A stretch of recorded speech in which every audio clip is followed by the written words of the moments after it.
Howdy folks, Doc here with Last Best Tool, and another one of those old man tools that I find myself grabbing quite often, kind of like the long-handled wire cutters I did the video on, and that is lighting. But it's not just any lighting, it's lighting with a hinge, or maybe two. Now in the old days, this was high-tech. This is a mag light, ran on D-cell batteries. We thought these were so good, but we didn't know any better. Incandescent light, didn't last long, low lumen output, weighed a ton. In fact, it was kind of double duty as a weapon, so you know there was that. We didn't know any better, but today we do. Yet there are many companies still making the classic design, uses battery emitter, powerful battery and LED emitter, but it's in the same form factor. Well, that doesn't cut it, because how do you hold one of these? You stick it in your mouth, balance it against something. I mean, that's what we used to do with these, is you'd hold it under one arm. So you learn to work with kind of one of your shoulders kind of crunched down holding the light. But what I want to talk about is all of the lighting options these days. There's just an explosion of different directions. Some of them seem a little awkward, but you've got to make sure that you're using them in their native environment, not sitting on a desk thinking, boy, this is an awkward shaped light.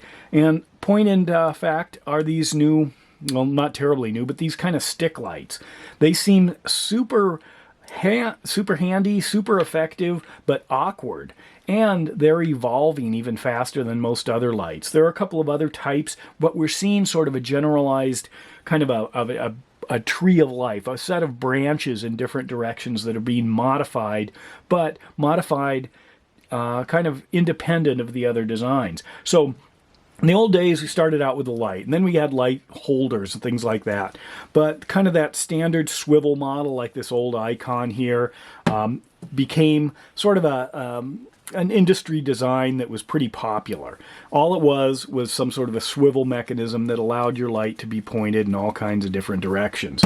You could get inexpensive ones like this little Braun here, or expensive ones like this Snap-on, and this was an update to this Snap-on that I had, which was the same thing. So it's basically they're refining a classic design, and yeah, it's good, but it's not the end-all. Others have taken different designs kind of on their own that are sort of modified versions of that. I'd put these two kind of in that space. Others have gone to sort of handles and then split.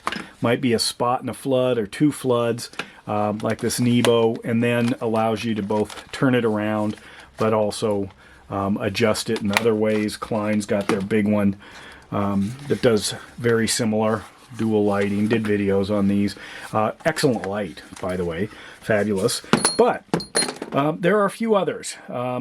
And this is my current favorite at the moment. This is a Milwaukee here. The lumen doesn't really matter as well as the quality of light, and it's also something that runtime might be important.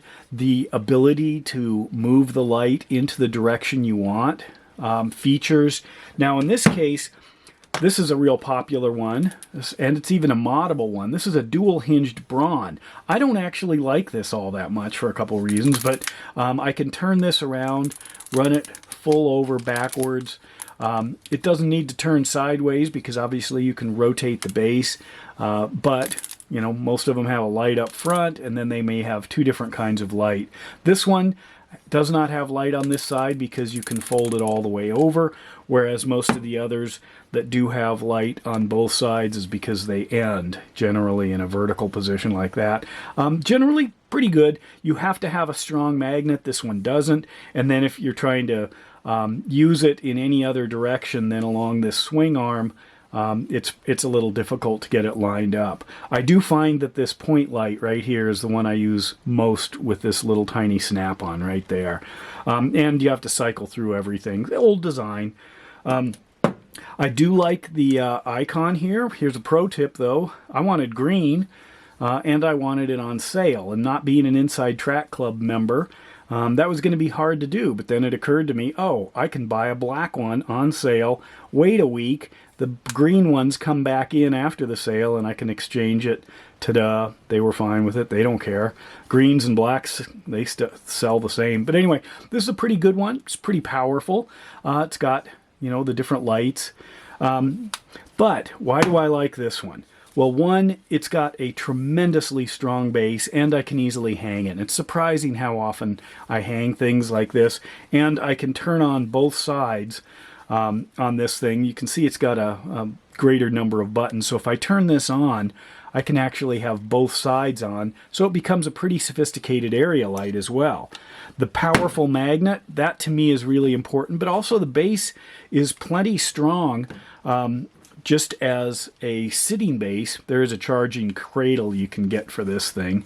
But it's how easy I can point this at whatever I want, and how easy I can find the mode that I want. This one does have the adjustable or variable power. You can see, to me, that's a completely useless feature, and it's a an extra button and interface and circuit and everything else that we really don't need. But overall, for these kind of stick lights, I just find this one much faster to use. A lot of them have some pretty strong, this is definitely a two-handed light. And, when I try, I've got to push down on it. Otherwise, the magnet isn't strong enough to hold my ability to align it. This one has what I would consider a fairly weak magnet. This has by far the weakest magnet of all, which is too bad. I don't need to carry it around in my pocket. I'd rather have a little bit more light. But overall, I am finding I am grabbing lights nonstop. I barely go into a job without having a light handy, simply because I don't know, maybe my eyes aren't as good as they used to be, and I want to see detail better. So having a good light, huge. And then which one? This one does most of the things. If I need something more than this, I'll switch up to my M18s. I've got some big powerful lights. But I find, just having a light, first of all, is imperative. But next is having a light that easily allows you to get the light right in to wherever it is you want and light up the area.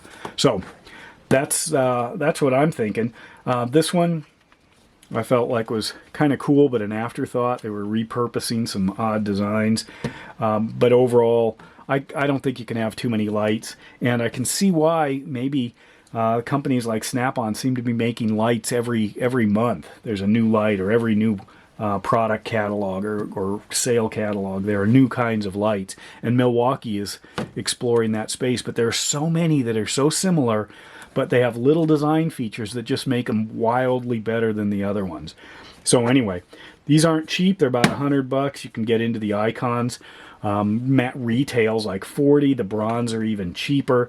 Nebo makes a ton of lights, and sometimes they're almost disposable, so you may want to get lights that you don't have to worry about. You will drop them. They will get wet. And you'll probably leave them in places. I've had lights, I've lost them because the battery died while they were still, wedged somewhere, and I didn't notice. And then suddenly my light was gone.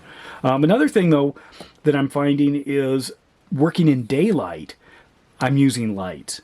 I look in an engine bay. I imagine maybe young kids, maybe their super-powered eyes can see stuff a lot easier, but I'm finding I'm using lights, much brighter lights, in, say, engines or under cars, even when there's lots of light around. It's almost as if that difference between brightness levels from natural light and then added light is a big deal in my eyes. So I'm also carrying on powerful flashlights for that reason, so I can see into an area in the daylight. Something to think about, not just for darkness. Anyway, let me know your favorite light, or if you're noticing some of that too, where you're starting to use lights where you didn't used to. And with that, Doc out.